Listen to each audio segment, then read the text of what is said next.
Then 3.6, at a metro station, a girl walks up a stationary escalator in time t1. If she remains stationary on the escalator, then the escalator take her up in time t2. The time taken by her to walk up on the moving escalator will be, आपको बताना है। ठीक है, इसको हम देख लेते हैं। ये भी इजी क्वेश्चन है। आपके पास 3 सिनेरियोज बन रहे हैं, 3 केसेस बन रहे हैं। ये मान लीजिए आपका एस्केलेटर है और यहाँ पर ये गर्ल खड़ी है, इसको जाना है।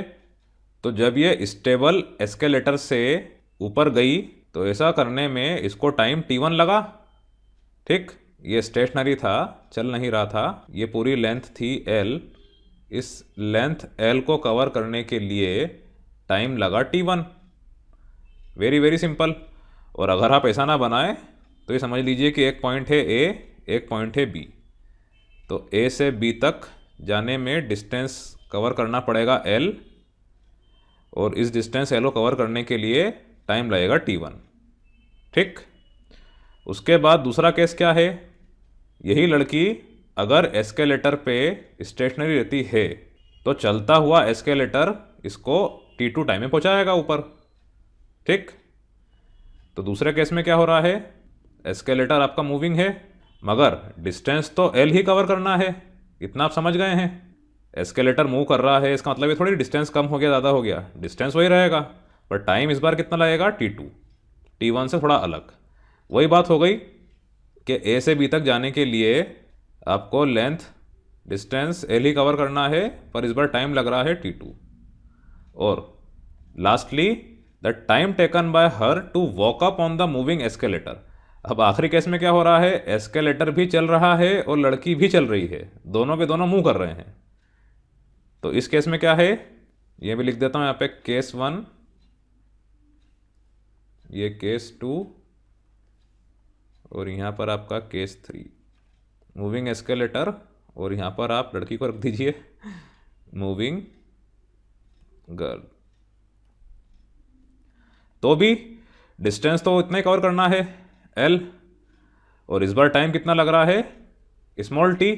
तो ये जो स्मॉल t मैंने लिया मेरे हिसाब से, वो इन चारों में से क्या होगा ये आपको बताना है, क्योंकि t1 t2 इनके द्वारा दिया गया है, तो आपको t1 और t2 के हिसाब से आंसर निकालना है।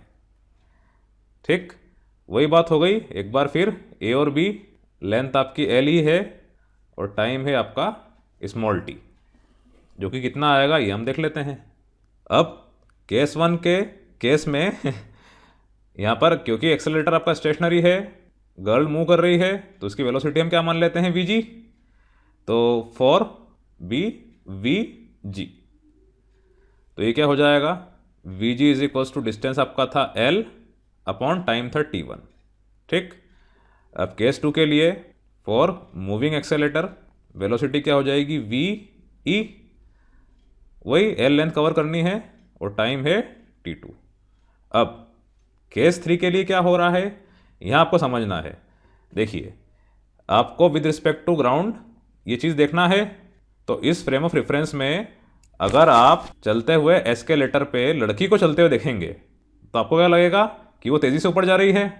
अगर आप लड़की के फ्रेम ऑफ रेफरेंस में देखते तो उसकी स्पीड उतनी ही होती जितनी है, पर अगर आप ग्राउंड से देख रहे हैं तो आपको ऐसा लगेगा कि थोड़ा तेज़ी से ऊपर जा रही है। ऐसा होता है। तो v velocity of a girl with respect to ground is equals to velocity of girl plus velocity of escalator. इतना आप समझ गए हैं। और आप इन जनरल भी सोचिए, देखिए ऑब्वियसली अगर एस्केलेटर मूव कर रहा है और साथ में लड़की भी मूव कर रही है तो वो थोड़ा जल्दी पहुंचेगी। यहाँ पे स्पीड क्या रहेगी? ज़्यादा रहेगी, स्पीड हाई रहेगी। अब स्पीड ज़्यादा रहेगी तो टाइम कम लगेगा। इतना आप समझ गए हैं। तो दोनों की दोनों वेलोसिटी vg और v ये प्लस हो जाएगी। ये चीज़ आप प्रैक्टिकल लाइफ में भी देख सकते हैं। आप कहीं मॉल शॉप जा रहे हैं, मॉल शॉप में चलता हुआ एक्सकेलेटर है, उस पर आप भी चलते हुए ऊपर जा रहे हैं तो आप जल्दी पहुंचेंगे। मतलब ऑल इन ऑल टाइम कम लगेगा और स्पीड आपकी क्या हो जाएगी? ज़्यादा हो जाएगी। तो स्पीड ज़्यादा है मतलब vg प्लस v, माइनस मत कर दीजिएगा आप। ठीक, तो इस केस में वेलोसिटी ऑफ गर्ल इसको आप कर लीजिए v capital G when seen from ground on a moving escalator is equals to V small G plus V E. तो ये कितना हो गया आपका L upon T one plus L upon T two. और ये जो वी जी है इसमें भी आपका डिस्टेंस तो कवर उतना ही हुआ, कैपिटल एल, लेकिन टाइम इस बार क्या लगा, स्मॉल टी, जो कि मैंने यहाँ पे लिया था। ठीक, इस केस में आपकी वेलोसिटी थी वी कैपिटल जी, तो वही चीज़, speed is equal to distance upon time. अब इसको आप सॉल्व करिए तो ये कितना हो जाएगा, एल हर जगह से कैंसिल हो जाएगा, तो एल और एल कैंसल, तो 1/t is equals to T1 plus T2 upon T1 T2। आपने इसको पलटाया T1 प्लस T2, तो ये है आपका ऑप्शन नंबर सी, ये इसका आंसर है।